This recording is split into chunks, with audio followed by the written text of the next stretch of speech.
Welcome to Write Now with Scrivener, where writers talk about how they work, how they develop their ideas, and how they use Scrivener, the app built for long-form writing projects. I'm your host, Kirk McElhern, author of Take Control of Scrivener. Today I'm happy to welcome Fonda Lee. Fonda is the author of the epic fantasy Greenbone Saga. She has won the World Fantasy Award, the Locus Award. She's a 5-time winner of the Aurora Award, which is Canada's National Science Fiction Fantasy Award, multiple finalists for the Hugo Award, and lots of other awards. Fonda, thank you for joining me. Thanks, Kirk. It must be reassuring to know that you're appreciated by readers and by the groups of authors and others that give awards out. It is. I mean, one of the things that is interesting about a writing career is that you work in isolation for so long, and then the work goes out into the world, and months, years later, recognition starts coming back. So it's this long delayed gratification. But when it does arrive, it's always really, really satisfying because, there are definitely times during the writing process, and I'm sure we're going to talk about it, where it feels just like one giant long slog. So yes, I absolutely feel very, very grateful for the appreciation that I've gotten for the books. I want to talk about your career because you started with, I want to say, a boring career, and you shifted into writing. You were a corporate strategist for Nike, and that sounds like, okay, it's Nike. It's a little bit more hip than, a consulting firm. But why did you make the shift? What did you study, first of all, to become a corporate strategist for Nike? Did you do an MBA? And why did you switch to writing? I did do an MBA. I had a business career. I started out in management consulting, did an MBA, went and worked in corporate strategy. So I had a very, actually, I mean, even though it sounds boring, there was a lot of interesting stuff that I did day to day in terms of business strategy and all that. But it wasn't the passion that I'd had since I was young. Right, writing was the passion that I had since I was young. But I grew up very much not thinking that was a real job. I didn't know any authors. The fantasy that I enjoyed was all like sort of the epic medieval European fantasies in the vein of, Tolkien and Jordan and all that. So I had, a sort of a pipe dream that it would be really fun one day to try and write a novel. But, I didn't really, get down to it until, I was in my early 30s, and I had sort of reached this point in my business career where I had to decide what to do next. It was kind of like okay, you've been in your role for a while now. What's sort of the next position that's right for you? And as I kind of looked around at the jobs that my boss had and her boss had, I just was like, I don't actually want any of those jobs. I was also at a point where I had no time for writing. So I didn't have that outlet anymore. So I sort of had this epiphany where I said, if I really want to do this dream that I've had and write a novel, I'm going to take some time to actually do that. So I got serious about it and started signing up for writing classes and going to conferences and developing a writing practice. And one thing led to another, and I set myself a goal of writing a entire novel manuscript in a year. So I did that. And that was sort of a practice novel that didn't go anywhere. And then I wrote another one and queried it. And that didn't get picked up. And then I wrote another one, and that became my debut novel. And after that, I was like, hey, I enjoy this. I'm going to keep it up, and I'm just going to see how far I can take it. So how long from that initial decision to the time that you got that first novel accepted? It was about probably somewhere around 3 years from the point at which I made that decision. So you were firmly anchored in that decision to take that risk, to be committed for that period of time after a couple of rejections. Yeah. And I was still juggling, at first I was juggling the day job, trying to do that plus to write. And as I said, I did have a lot of time. So I clawed back my day job and I hired someone else to take on some of my role and pulled myself down to a part-time position. And then eventually, as the writing career started to take off, I quit and then went freelance as a business consultant, and then eventually just sort of phased out and made a switch into full-time writing. Do you miss that the business work? No. Good. Some people do. Some people have regrets. One thing that's interesting is that in your Greenbone saga, you're kind of introducing gangs that are like businesses, and it kind of feels like there's Nike and Reebok and Adidas, the different gangs. I mean, not exactly, but did you imagine it like that? No, not exactly. But I will say, of course, everything that happens in your life as a writer is fuel for inspiration in some form or another.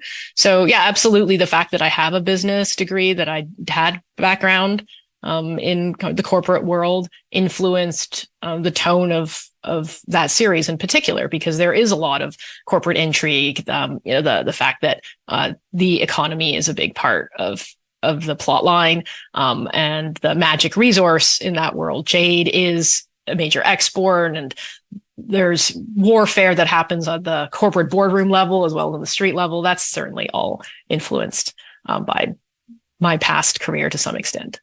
It's interesting because a lot of fantasy has magic, and the magic comes from nowhere, but your magic comes from a resource that's exploited, and it's a different approach. In other words, it's not magic, is it? Right. Yeah, I have a particular keenness for, I guess people have described it as low magic that doesn't feel especially magical or feels treated sort of in a very mundane way. And by mundane, I mean a very much a sort of normal part of day-to-day life that is that isn't unknowable, right? There's the fantasy stories where magic is essentially very it's sort of beyond human comprehension, and there may be rules to it, but it comes from some cosmic power, or even a divine power, and I tend to enjoy writing speculative fiction where there is just that turn into the speculative, but that feels very true to life, and one in which the characters don't even really see the magic as being especially magical. It's just kind of part of their world. You said speculative fiction. Do you consider this speculative fiction or fantasy or a hybrid? I know that these are terms that used to be, have firm walls between them, and these days it's a lot more fluid.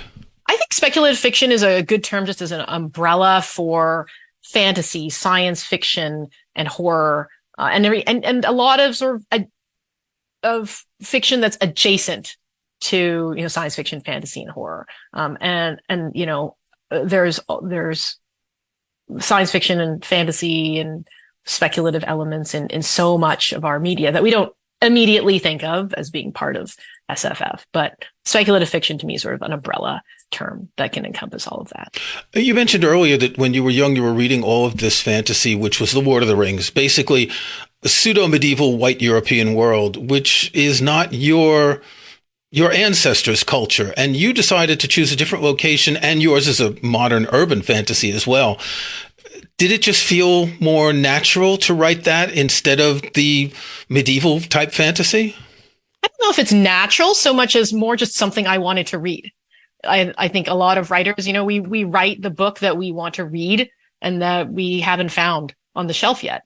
So the Greenbone Saga in particular is just it's a mashup. But I've said this before, it was a passion project of mine that was things that I liked that I just mashed together.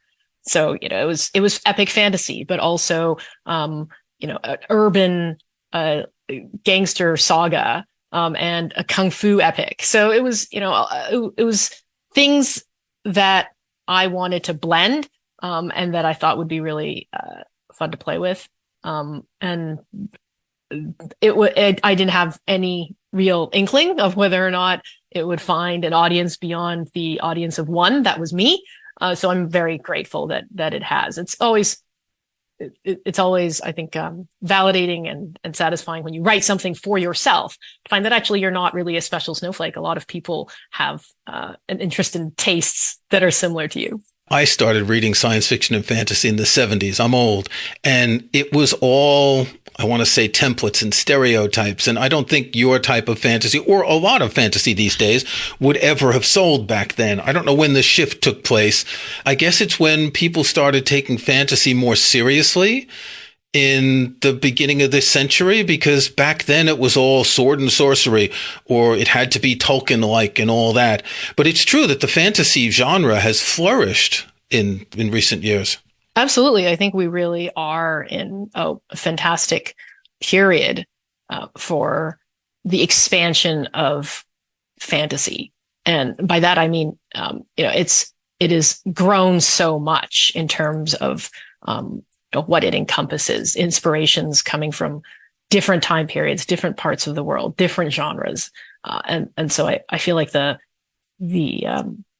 fences around the genre have just broken down. But I think there's still a perception among more of maybe the mainstream public or lay readers who aren't as familiar with the genre, that it is still a certain thing, right? Like, I think it just hasn't sort of quite gotten there, perhaps with like the general reading public. But those of us who are in the genre, who work in it every day, I think we just see so much change. And I would say I agree. Like, I think it's probably in about the last 5 to 10 years. And I don't think Greenbone Saga is something that would have been, published even 10 years ago. In the early days, fantasy was a very male thing, and you picture the Frank Frazetta covers, right, with the women in their scanty outfits. And doing some research for this episode, I saw a whole bunch of video reviews of these novels by women, young women. And fantasy has now become something that women are enjoying, and a lot of women are writing as well.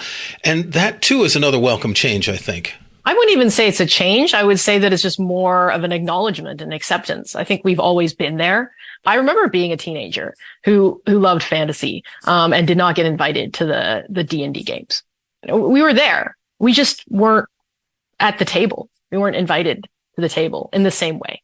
And now I'm in a long running D&D campaign, and, I remember watching the boys in, my middle school playing it, and they're not inviting the girls, right? And so I think that it's not like we changed. It's just that I think, the acknowledgement is now there that fantasy can be for everyone. And it's much more, and also I think there definitely was more of a sort of a fringe element to it, decades ago. And now it's just much more mainstream. And I think we owe that a lot to the film industry. I think the incredible success of, first Harry Potter and then Game of Thrones. And Lord of the Rings.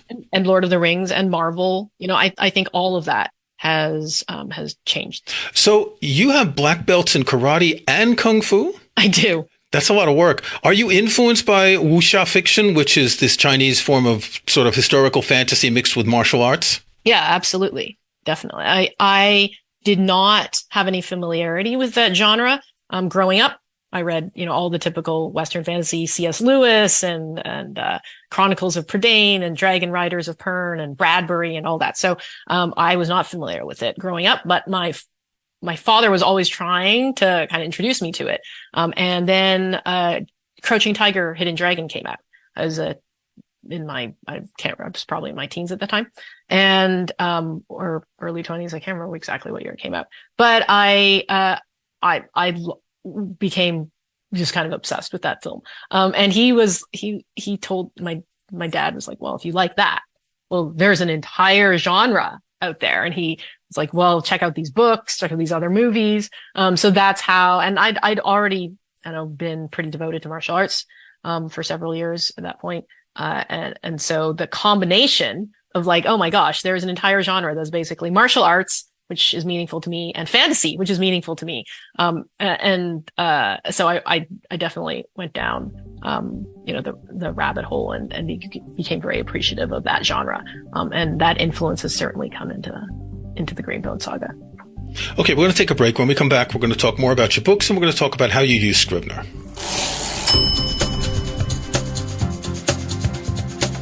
Writing a book, screenplay, or even a long article is a juggling act. You need to find the right words and the right structure, keep track of research, and refer to notes. Tailor-made for long writing projects, Scrivener is the go-to app for writers of all types. Scrivener combines a typewriter, binder, and corkboard in a single app. A project outline makes it easy to get an overview of your work and flip between sections.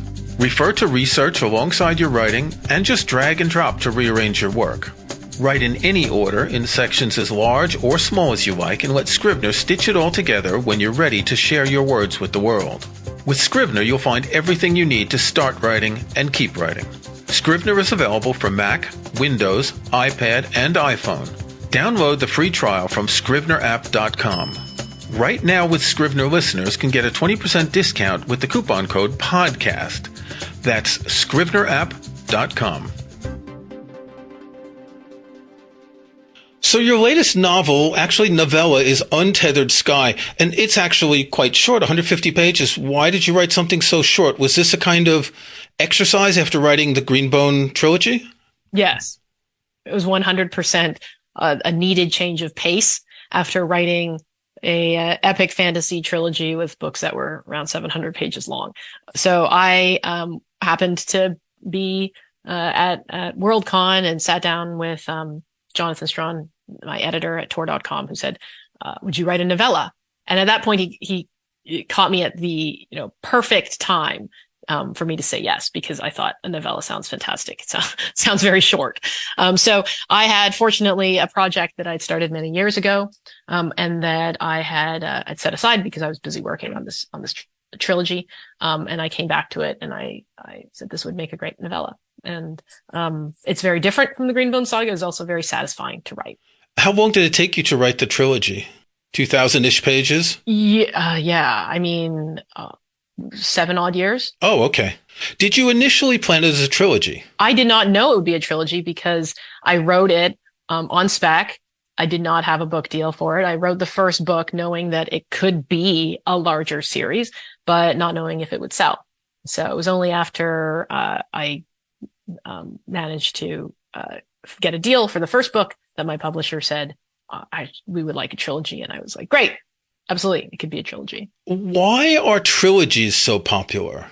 I guess your 3-act structure in a novel or a film can be sort of applied to a trilogy, but it's more often trilogies than 2 books in a series or 4 or 7. I actually really like duologies, 2 books. I have to say that I think the trilogy is sort of a sweet spot for readers and writers in terms of big enough to tell a really epic story, but not quite long enough to wear out its welcome. I think once you get into it's a real feat. Maybe I'll try it one day to write 5, 7, 10, 12 books in a series. Not only do you run the risk of becoming repetitive, but you also, as a writer, run the risk of getting bored. I mean, some writers obviously don't. They're able to, there's mystery writers I know who are they've got series that go into the 12, 16, 20 odd books. Mysteries are different because they're episodic. Right. They always end. There's always an end. There's never a cliffhanger leading to the next one. I think back to The Wheel of Time, and I remember reading a quote by Robert Jordan at some point. This is back in the early days. How long are you going to be writing these novels? He said, until my daughters finish college. Basically, he had to pay for his daughters to get through college. He didn't have to worry about that after the first few books. But I couldn't get to the end of the series. It kind of dragged on and got repetitive. And that's the risk of a long fantasy series, I think. I tend to like big stories, but I like big stories that end. I'm a very big fan of completion. I don't tend to invest in stories that I don't know have a conclusion. And that's why I'm one of those readers and television show watchers who tend to wait until I know that the show or the series is complete, and then I'll get started, because I don't like things unfinished. And that goes for me as a writer. I really enjoyed writing big stories, but I also really enjoy finishing them. And that's one of the risks of book series and TV series, is that people won't engage because they're afraid they're going to be canceled. And we've seen this with a lot of TV series. And we've seen this with the Game of Thrones, which will never be finished in book form, that readers don't want to take the chance. Even with a trilogy, they might not want to take the chance on the first one, afraid that the publisher won't finish it. It's not, the publisher. It is often sometimes a unfortunately a vicious self-fulfilling prophecy where the first book comes out and readers aren't confident that's going to be completed because of some really high profile series that weren't completed.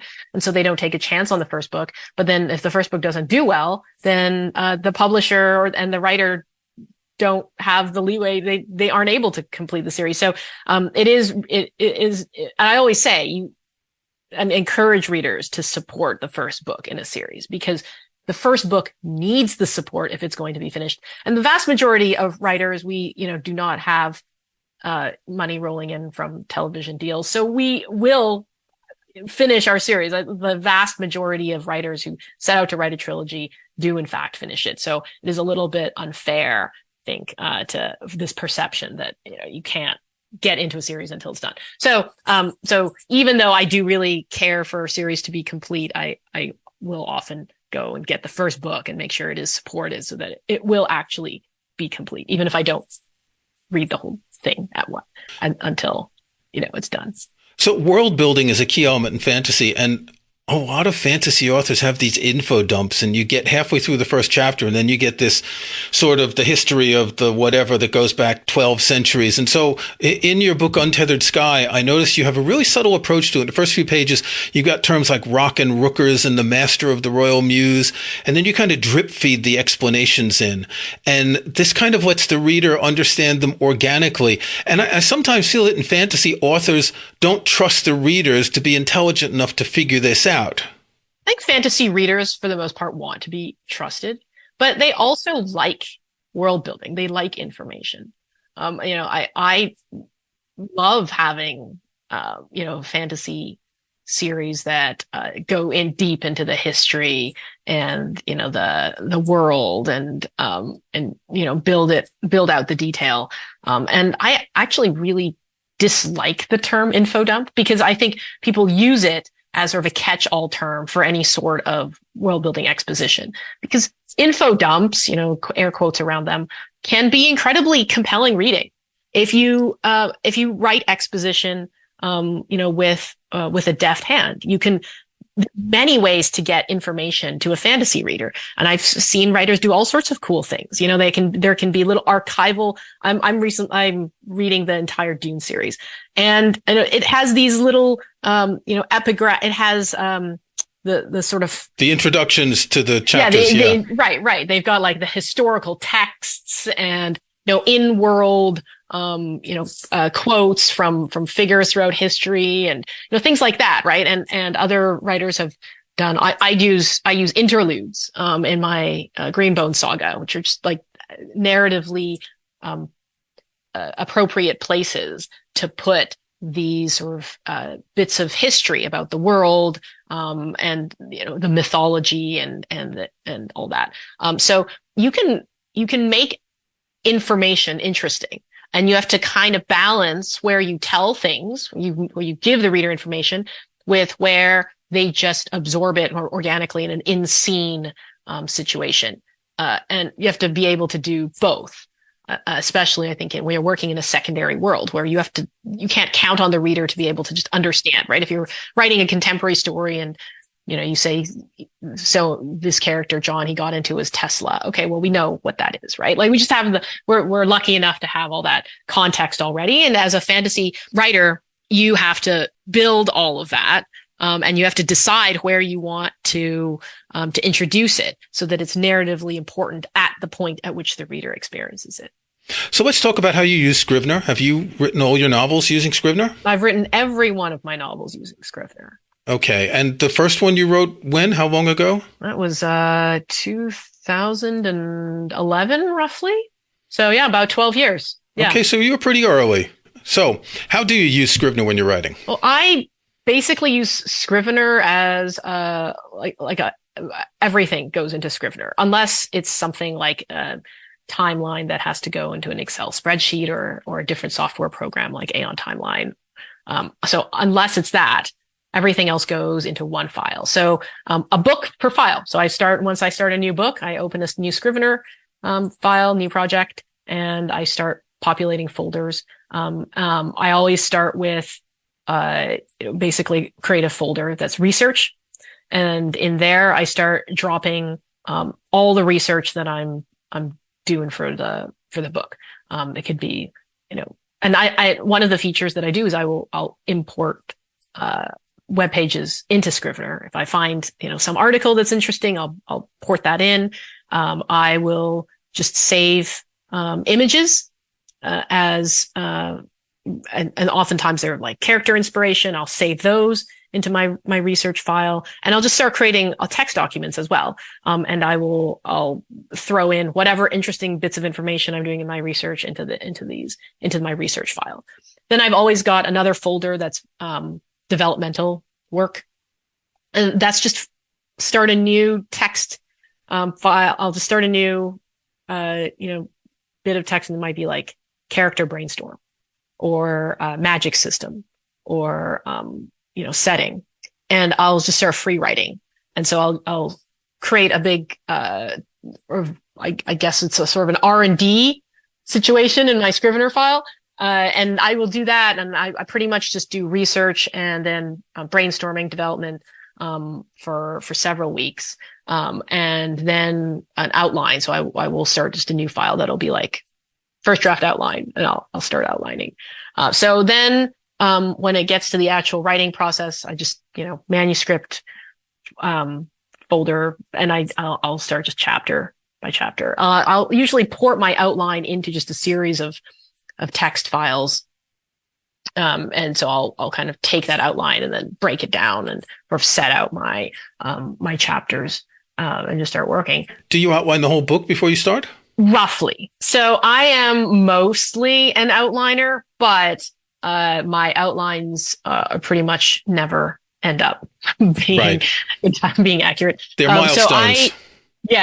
I will usually have a rough sense of what the major narrative turning points are. I almost always know what the ending is before I start writing. And then we talked earlier about this. I will, once I get into I'll just turn it. I'll just use composition view, and that's pretty much my view when I'm drafting. Before we started recording, we were talking. You said you always work on a laptop, and your laptop is always with you. Are you always writing at home, or are you one of the people who can write anywhere? I wouldn't say anywhere, but I will rent a co-working space, and I go there oftentimes just to get away from the house where there's lots of domestic distractions like the laundry that needs to be done and what have you. So I will go to a dedicated writing space, and I'll work there. I will work in libraries. I'll work in coffee shops. But my biggest requirement is usually I need to set aside a decent chunk of time. I used to be better at being able to just like, I've got half an hour, I'm going to do a bit of writing. I'm not so good at that anymore. I definitely do my best work if I've got a solid 4+ hours. We had a guest who said that what she does when she gets near the end of a novel is she goes to a hotel for a week. And that way she can really focus with no distractions and room service and no laundry or anything like that. Yeah. I've definitely done writing retreats where I do that. And I usually will plan to have I have some goal. I'm going to, do X amount of chapters, or I, needed to get a certain amount of words done. And those can be incredibly productive because you just shut everything else out. And ideally, if there's a very poor internet connection, that helps as well. Are you easily distracted? I think everyone is easily distracted because, writing is the sort of thing where it's always easier to do something else. There's almost always something that's easier in the moment than writing. I like to ask my guests if they have a book that they've been reading recently or a favorite book that they'd like to recommend to our listeners. Oh, gosh. I can't pick a favorite book, but I can pick a book that I read really recently that I enjoyed a lot. That's the new Robert Jackson Bennett novel. It's called The Tainted Cup. And it is, for those of you who are unfamiliar with Robert Jackson Bennett, he's a fantastic fantasy writer. He's the author of the Divine Cities trilogy and then Foundry Side. And this is his newest, and I don't recall exactly when it is coming out. I get the books in advance of publication, but when it does come out, I recommend picking it up. Okay, I'll put a link in the show notes. Fonda Lee, thank you very much for joining me. Thank you. If you like the podcast, please follow it in iTunes or your favorite podcast app. To learn more about Scrivener, go to scrivenerapp.com. Join us next month for another conversation on Right Now with Scrivener.